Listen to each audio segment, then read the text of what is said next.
This is a board exam revision deep dive. We are doing a chapter summary for the upper limb, specifically tailored for plastic surgery residents preparing for exams like the FRCS plastic surgery. Right. Highly testable stuff today. Exactly.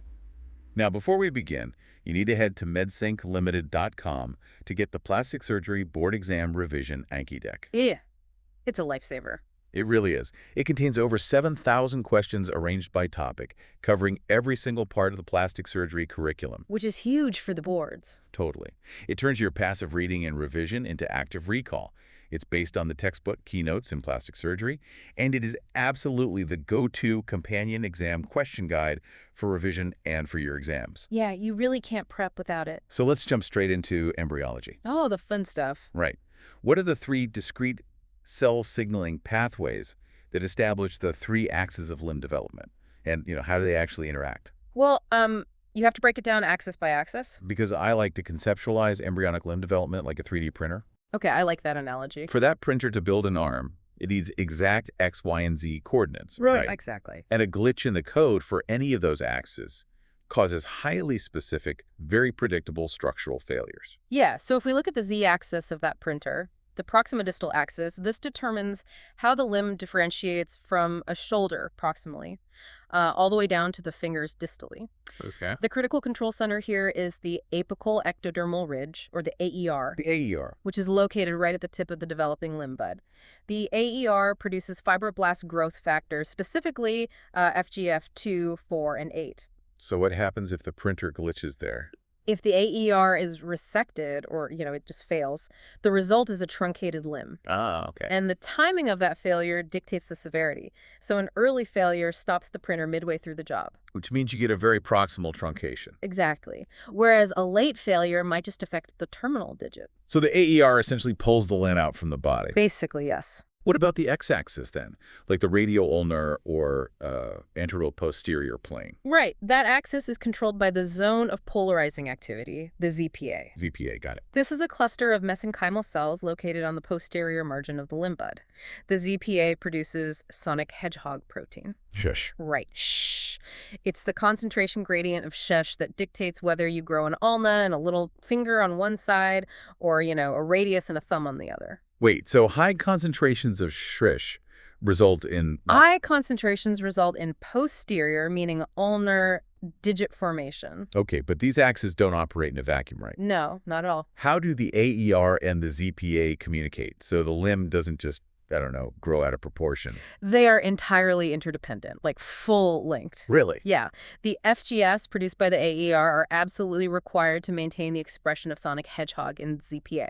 Oh, wow. And in return, the shush signal is required to maintain the physical integrity of the AER. So feed each other in this continuous loop. Exactly. If one signaling center fails, the other often fails right alongside it. Which makes sense clinically. Right, because when we see congenital defects, they often present as a simultaneous loss of elements in both the proximodistal and the anteroposterior axes. Which leaves the final axis, the dorsoventral plane. Right. How does the limb know to put fingernails on the top and a palm on the bottom? That is controlled by the non-AER ectoderm. Okay. The dorsal ectoderm expresses a protein called 17A. This determines dorsal limb identity. So it establishes the structures for fingernails and, the complex extensor mechanism? Exactly. Meanwhile, the ventral ectoderm expresses a protein called ingrailed-1, or IN1. And what does N1 do? Its entire job is to inhibit 17A, restricting its actions strictly to the dorsal side. Wait, so if that N1 inhibition fails? Then the 17 signal wraps all the way around the limb. Oh, wow. So you end up with circumferential fingernails. Yeah, or duplicated dorsal structures. It's a total failure of ventral identity. That's wild. Let's move from the coding errors to the actual structural failures we see in the clinic. Okay, yeah. What fundamentally distinguishes a radial longitudinal arrest from an ulnar longitudinal arrest? Well, the clinical presentation, the incidence, and the syndromic associations are vastly different. Right. Radial deficiency is by far the most common longitudinal failure of formation. How common are we talking? It occurs in about 1 in 55,000 live births. Okay. Physically, it presents as a short, radially bowed forearm with a hypoplastic or completely absent radius and thumb. But the critical distinction for the boards, this is the trap, right? Oh, absolutely. Radial deficiency is highly associated with cardiovascular and systemic syndromes. Right. We are talking about up to 40% of unilateral cases and over 75% of bilateral cases being syndromic. Wow. And that includes what? Holtorum? Yep. Holtorum, the Vactoril Association, TAR syndrome, and Fanconi as anemia. So if a child presents with a missing thumb and a bowed radius, you immediately need an echocardiogram and a full systemic workup. You absolutely have to. But ulnar deficiency is a completely different mechanism, right? Completely different. Ulnar deficiency is incredibly rare, only about 1/10 as common as radial deficiency. Oh, wow. And systemically. It is much less likely to be part of a life-threatening cardiovascular syndrome.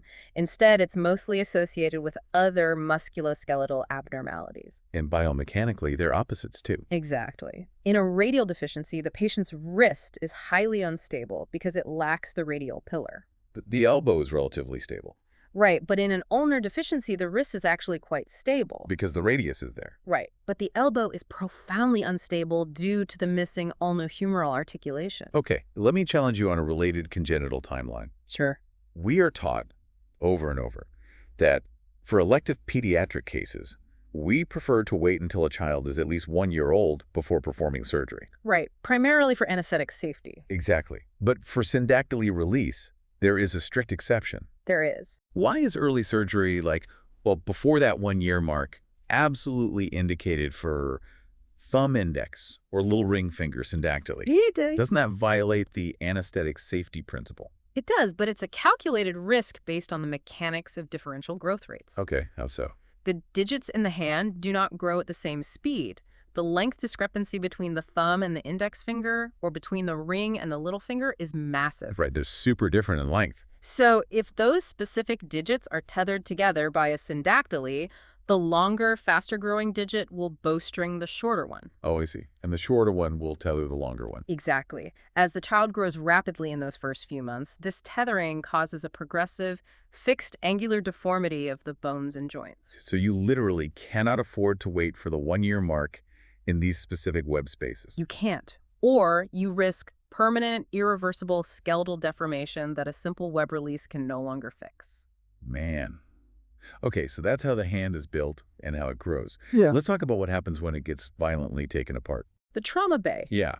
When a patient presents with an amputated part, what dictates the strict physiological time limits for replantation? It comes down to tissue type. Because I tend to think of this as a tale of two vastly different machines. Right. You have macro replantation involving large muscle bulk, like trying to keep a massive, energy-hungry V8 engine alive when the fuel line is cut. Great analogy. And then you have micro replantation, like a single digit, which is mostly skin, bone, and tendon. That's more like a small, low-power battery in a digital watch. Exactly. The metabolic demands of those two tissues dictate the entire surgical timeline.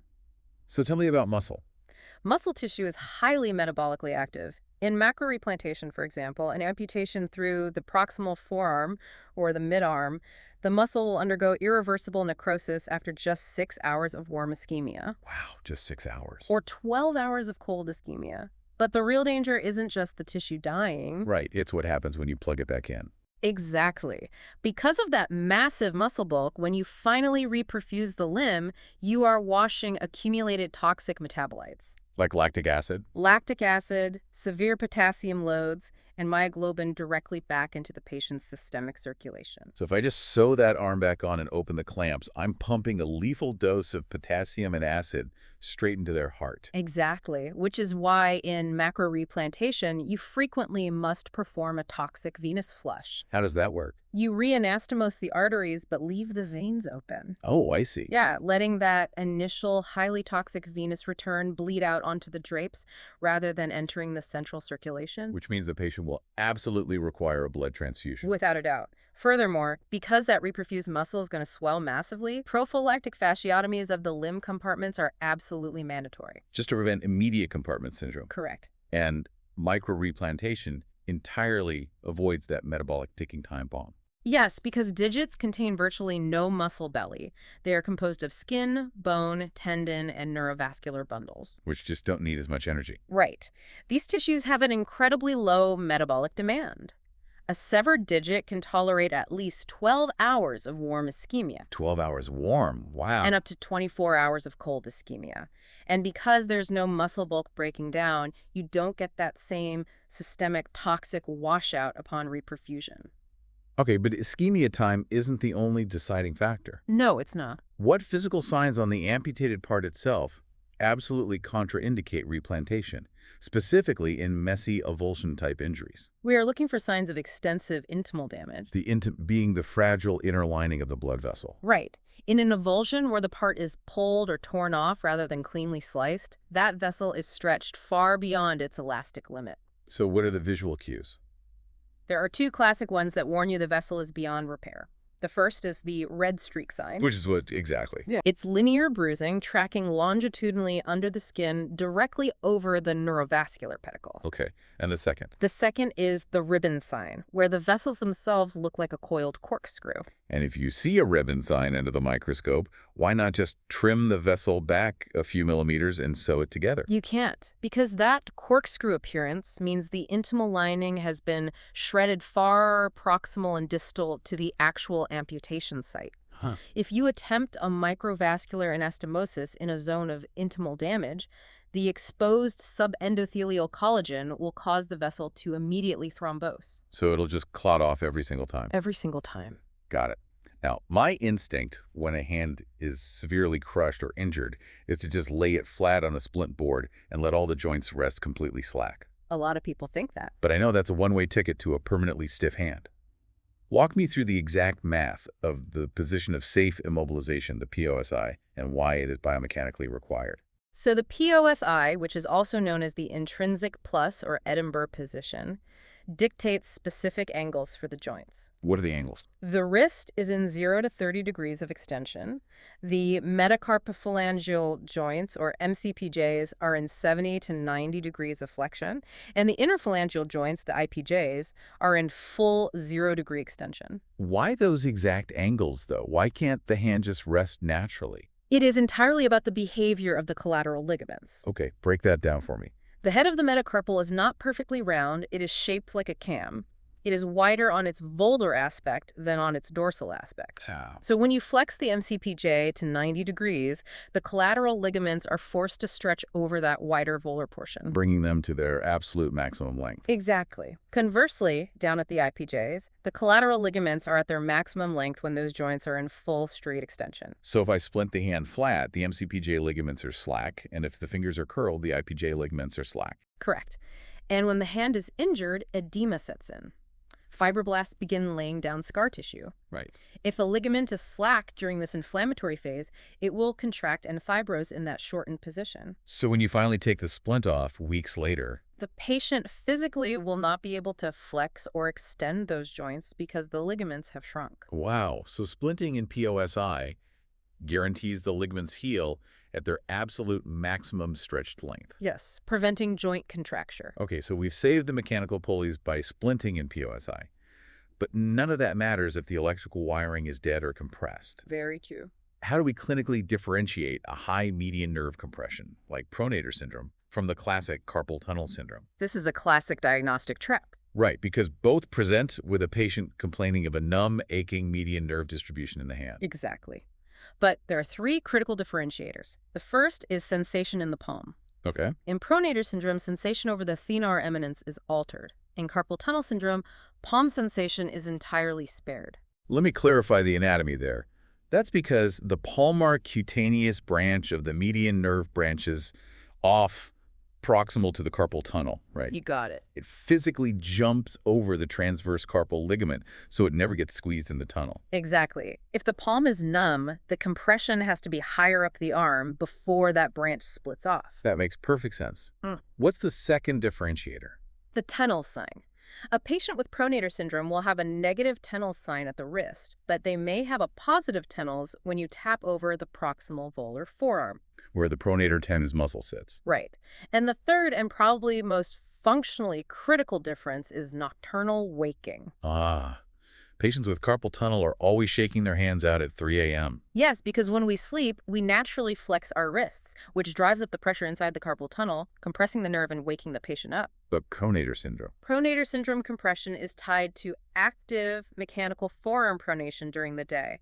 It has nothing to do with sleeping posture. So pronator syndrome lacks that classic nocturnal waking. Exactly. Okay, but what happens when the wiring doesn't follow the textbook? Oh, anomalies. Yeah.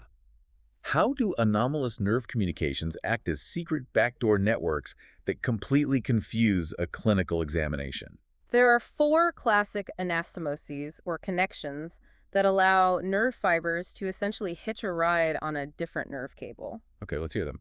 In the forearm, we have the Martin-Gruber anastomosis, which carries motor fibers from the median nerve over to the ulnar nerve. Okay. You also have the Marinacci communication, which does the reverse. So carrying fibers from the ulnar to the median nerve in the forearm. Right. But those are just in the forearm. What about down in the hand? In the hand, you have the Reich-Canu anastomosis. This is a critical motor connection between the deep motor branch of the ulnar nerve and the recurrent motor branch of the median nerve. Okay, and the fourth one?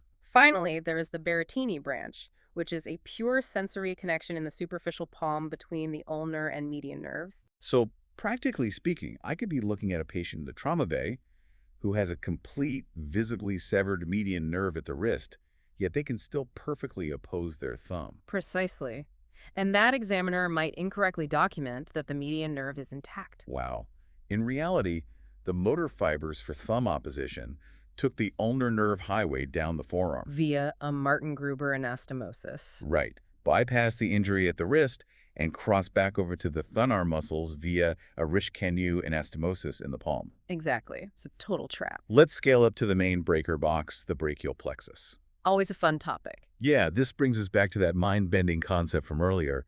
In high-energy traction injuries, say, a patient gets thrown from a motorcycle. How can a clinician differentiate a preganglionic root avulsion from a postganglionic rupture? Well, the clinical signs of a preganglionic avulsion, meaning the nerve root has been ripped directly out of the spinal cord, are signs that the most proximal central connections are gone. So you're unplugging the cable directly from the wall socket. Right. You will see Horner-Oss syndrome, which indicates the T1 sympathetic chain has been disrupted right at the base. Okay. You'll see a winged scapula, indicating loss of the dorsal scapular or long thoracic nerves, which branch off incredibly proximally right off the roots. Right, before the trunks. And you will also find an absent tunnel sign in the neck, simply because there are no nerve stumps left to tap on. Because they've been pulled entirely into the spinal canal. Exactly. But the electrical wiring paradox is what trips people up on the boards. The electrophysiology of an avulsion versus a rupture. Yes.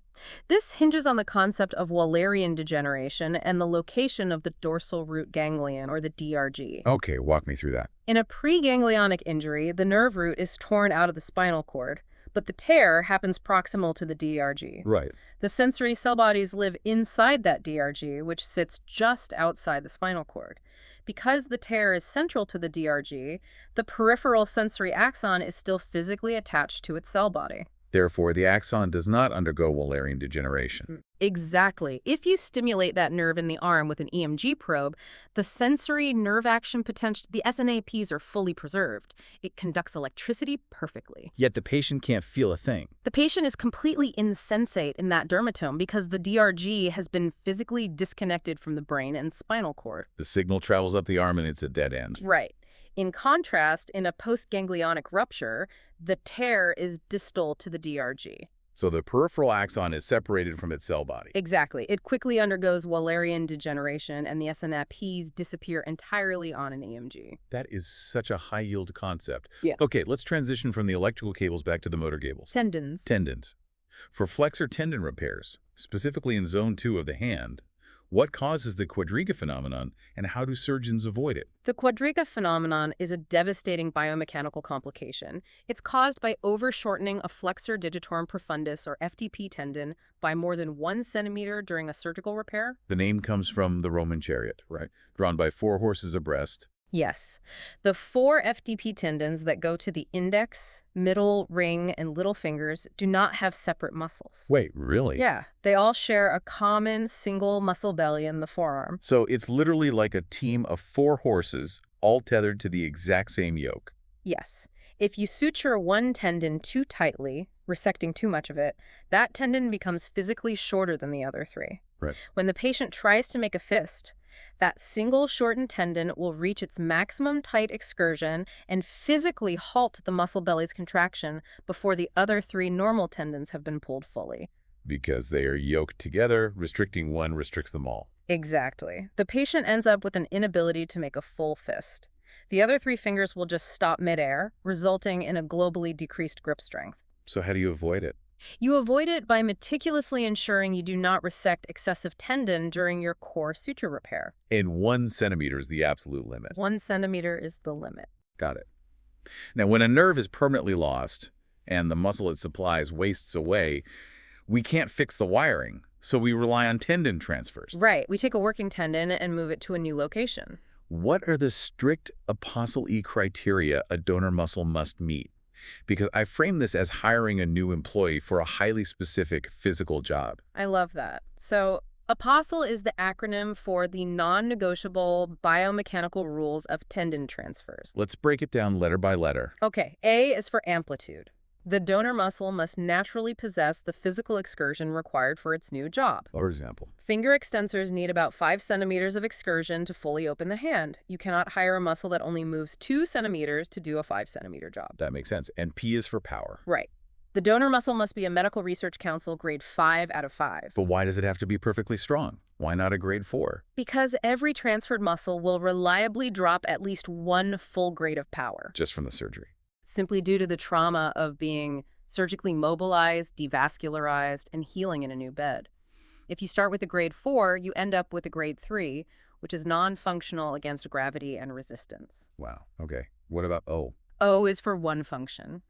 A transferred tendon cannot perform 2 asynchronous tasks. So you cannot ask one single tendon to extend the wrist and flex the fingers simultaneously. Exactly. S is for synergistic. We try to transfer extensors to become flexors, and vice versa. Why is that?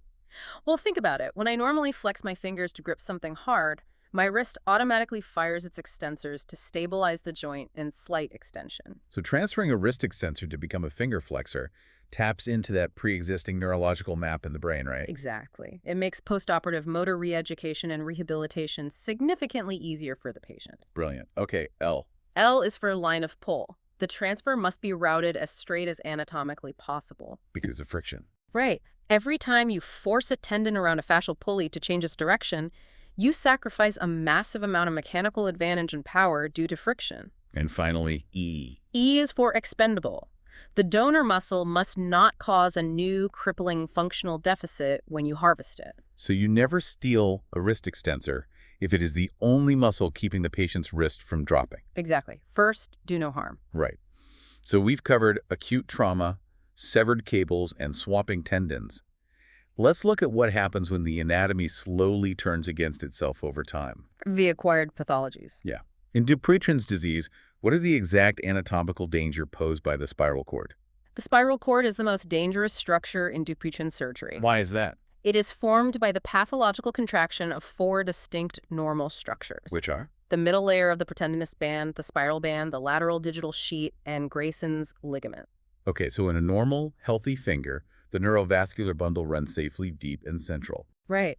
But as these 4 structures become diseased and contract into a single taut cord, they physically wrap around the neurovascular bundle like a vine. Oh, wow. Yeah. As the finger is pulled down into a flexion contracture, the spiral cord actually drags the nerve and artery medially and highly superficially. So the surgeon makes what they think is a perfectly standard, safe incision, but they accidentally cut the digital nerve because it's been dragged right beneath the dermis. Precisely. The normal anatomical landmarks are completely distorted, placing the bundle at extreme risk during the initial skin incisions. That is terrifying. Let's shift to rheumatoid arthritis deformities in the hand. Okay. What is the fundamental biomechanical difference between a swan neck and boutonniere deformity? It comes down to which stabilizing structure fails first at the proximal interphalangeal joint or the PIPJ. Okay, let's start with swan neck. In a swan neck deformity, the PIPJ is locked in hyperextension, while the distal interphalangeal joint, the DIPJ, is stuck in flexion. Now, what causes that? This typically begins with a primary stretching or rupture of the volar plate on the underside of the PIPJ. Often secondary to chronic synovitis stretching the tissues, right? Right.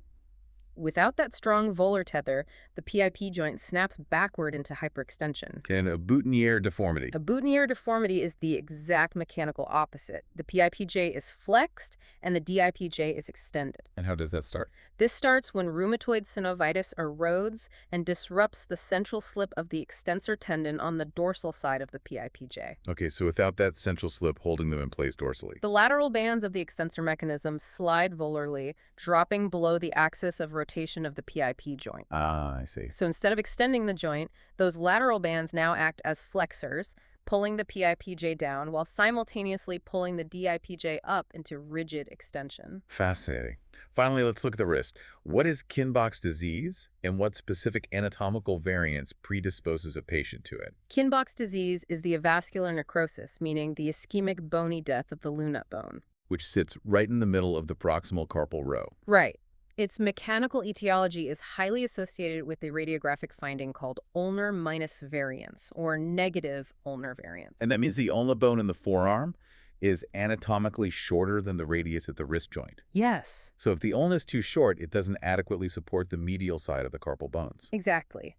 This means the radius takes an asymmetrical amount of force, Dramatically increasing the shear stress and compressive load focused almost entirely onto the lunate, which is balancing right on the edge of the radius. Yes. That chronic repetitive mechanical overloading literally crushes the fragile intraosseous vascular supply of the lunate, Leading to chronic ischemia. microfractures, and eventually the complete avascular necrosis and structural collapse of the bone. Man, we've covered a massive amount of high-yield ground today. You really have. From the 3D printer of embryology and the metabolic timers of replantation to the hidden nerve networks and the biomechanical collapse in Kinbox. It's all highly testable. It is.